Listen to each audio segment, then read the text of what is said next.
આપણા ગુજરાતમાં એક બાજુ સ્વચ્છ ગુજરાત અભિયાન ચાલે છે, સ્વચ્છ ભારત અભિયાન ચાલે છે, પરંતુ સ્વચ્છ ગુજરાત કોઈ દિવસ આપણને જોવા મળ્યું નથી. કારણ કે ઠેર ઠેર આપણા ઢગલાના ઢેર જોઈએ છે, ઠેર ઠેર આપણે ગંદકી જોઈએ છે, ઠેર ઠેર આપણે ઉકરડા જોઈએ છે, અને પછી એ ગંદકીના મુદ્દે કોઈ બોલવા જાય, કોઈ પ્રશ્ન પૂછવા જાય તો પછી વિવાદ વકરી જાય છે. આવું એટલા માટે કહેવું પડી રહ્યું છે કારણ કે રાજકોટમાં આવો એક કિસ્સો બન્યો છે કે જ્યાં રાજકોટના ધોરાજીમાં એક ગંદકીનો વિવાદ વધારે વકર્યો છે. હવે કોઈ અમુક લોકો ફરિયાદ કરવા ગયા હશે. એમાં સમાચાર એવા મળી રહ્યા છે કે પાલિકા કચેરી, એજન્સી અને સફાઈ કર્મીઓ વચ્ચે મારામારીના દ્રશ્યો સામે આવ્યા છે. જ્યાં તમે સાચું સાંભળી રહ્યા છો, એક બાજુ સ્વચ્છ ભારત અભિયાનના નારાઓ સાથે હમણાં જ થોડાક દિવસ પહેલા આપણે જોયું કે આપણા રાજ્યના મુખ્યમંત્રી શ્રી ભૂપેન્દ્રભાઈ પટેલ એ કહેવાય કે સાફ સફાઈ કરતા હતા. દરેક નેતાઓ આપણે જિલ્લાના જોયા કે તે સાફ સફાઈ કરતા હતા, પરંતુ આજે કેવા વિવાદમાં વકર્યું છે ગુજરાત. રાજકોટના ધોરાજીમાં આ વિવાદ સામે આવ્યો છે કે જેમાં પાલિકા, એજન્સી અને સફાઈ કર્મીઓ વચ્ચે મારામારીના દ્રશ્યો જોવા મળ્યા છે. પોલીસ દોડી સફાઈના કોન્ટ્રાક્ટ નવી એજન્સીને સોંપતા 70 કર્મચારીઓ બેરોજગાર થયા છે. 5 દિવસની હડતાળ બાદ વિવાદે હિબકે ચડ્યું છે. સ્વરૂપ લેતા 6 લોકોની અટકાયત કરવામાં આવી છે.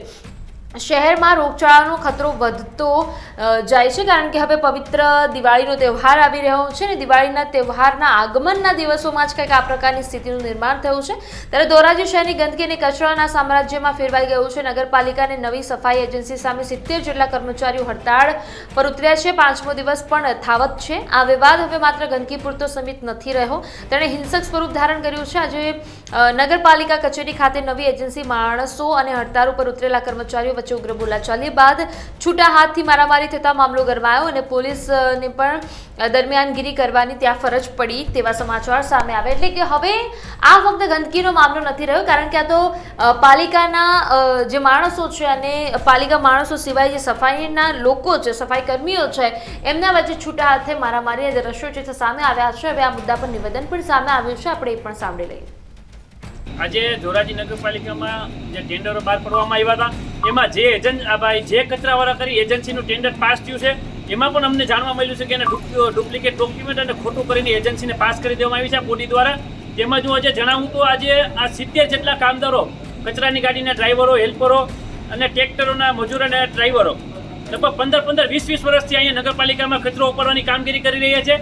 ત્યારે આ જે કચરાવાળાની એજન્સી આવી અને તાત્કાલિક કોઈ પણ પ્રકારની જાણ કર્યા વગર, નોટિસ આપવા વગર તમામ કામદારોને છૂટા કરી દીધેલા છે. ત્યારે અમારી માંગણી એ છે કે તાત્કાલિક અમારા તમામ કામદારોને કામ ઉપર લેવામાં આવે.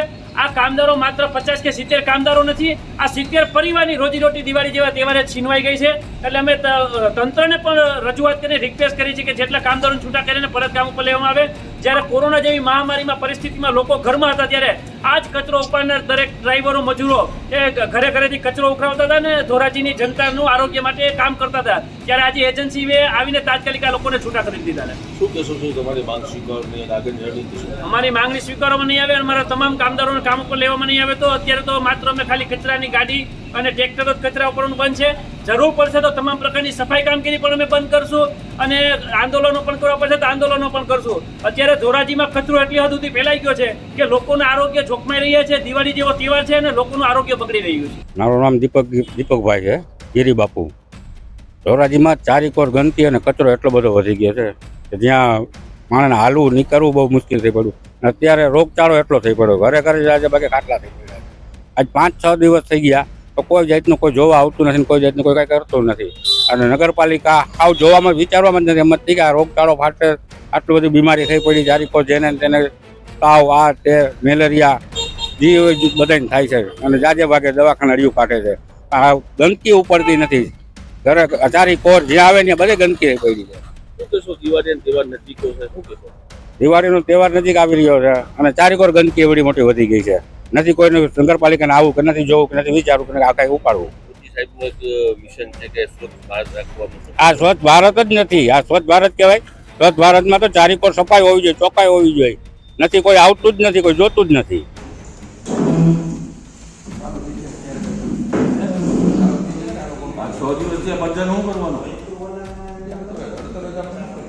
તમારે વ્યવસ્થા કરી છે ને?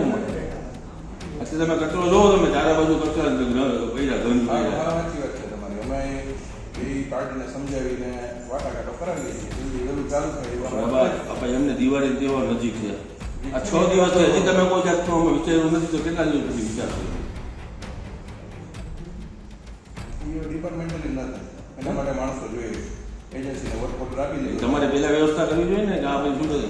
ડિપાર્ટમેન્ટલી નથી ને તો આઉટસોર્સિંગ. તો આ ધોરાજી પ્રજા કેના કરો છો? રામ કરો છો? પ્રજાને તો અમારે ચિંતિત હોય ને એટલે તો બે પાર્ટીને મળાવીને કંઈક કામ ચાલુ થાય એવું અમે કરીએ. મારા સાહેબ 5 દિવસથી અત્યારે તમે હાલત તો જો હાલવાની જગ્યા નથી એવું છે. નહીં તો વહેલો તમને વિડીયો બતાવું. બાઇક આપી દે મને. બાઇક ચાલુ જ છે, હવે રેકોર્ડ કરે એ અમે ના લે, એ તો ખાલી રેકોર્ડ કરે. ઉપર કેવા છે કે બાઇક ચાર્જ નથી ના, આપતા. એવું આ મૂકી દો તમે, બાઇક જ છે એકજાતની. એમ બાઇક જ ગણાય ને, બીજું શું હોય? તમારે ના પ્રશ્ન ગણાય પૂછો, બાઇક હું જવાબ આપું. કાયદેસરની બાઇક ગણાય કાયદેસર જ આ બાઇક છે. એમ હા, કાયદેસર જ છે. ભાઈ બેઠા છે સામે લોકો કાયદેસર. પછી એમની તો કાયદેસર આટો મોબાઈલ લઈ લઈએ બાપુ. ના ના, હવે પતી ગયું, મેં કહી દીધું. એક લેવાનું તો એ બહુ સ્પષ્ટ કહી દીધું. ક્યાં હતી આપણે પ્રશ્ન? તમે સાહેબ બાઇક શું કામ નથી આપતા બાઇક પત્રકારો? નથી, મને એટલે તમને મનાય છે ઉપરથી ના કોઈને મનાઈ શું? તો બાઇક ના આપવાનું કારણ શું પત્રકારો? પત્રકાર- તમે ગમે ત્યારે અમે આવે તમે બાઇક નથી આપતા.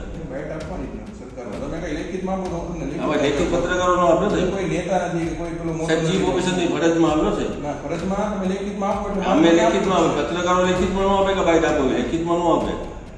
અમે પ્રજાને ઉજાગર કરવા માટે હોય. આ તો તમને આ તમે કીધું ભાઈ રેકોર્ડિંગ કરી લીધું, બધું વ્યવસ્થિત થઈ ગયું. તમે બાઇક આપતા જ નથી પત્રકારો. તમે બાઇક લઈ લીધી, આપણે બધું આ ન કહેવાય સાહેબ બાઇક નો આ તો સ્ટિંગ ચાલુ છે.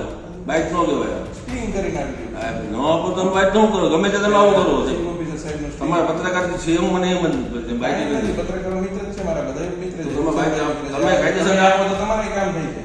તમે તમે સાહેબ કંઈક તમારું ફોન કરો તો તમારા કામ હોય થાય છે. અમને ખબર છે કે ભાઈ કામ કરે છે. સાહેબ 100% તો એટલે તમે વ્યવસ્થિત બાઇક આપી દો કે અમારે એજન્સી ચાલુ છે. તમે રેકોર્ડિંગ ચાલુ કરી દીધું, હવે વ્યવસ્થિત તો તમે નથી આપતા તમે ફરજિયાત કરવું પડે. તમે આપતા જ નથી. હું ઘણા પીને તો બાઇકની ના જ પડતી હોય છે. બાઇક- કાંઈ વાત નહીં ચાલો.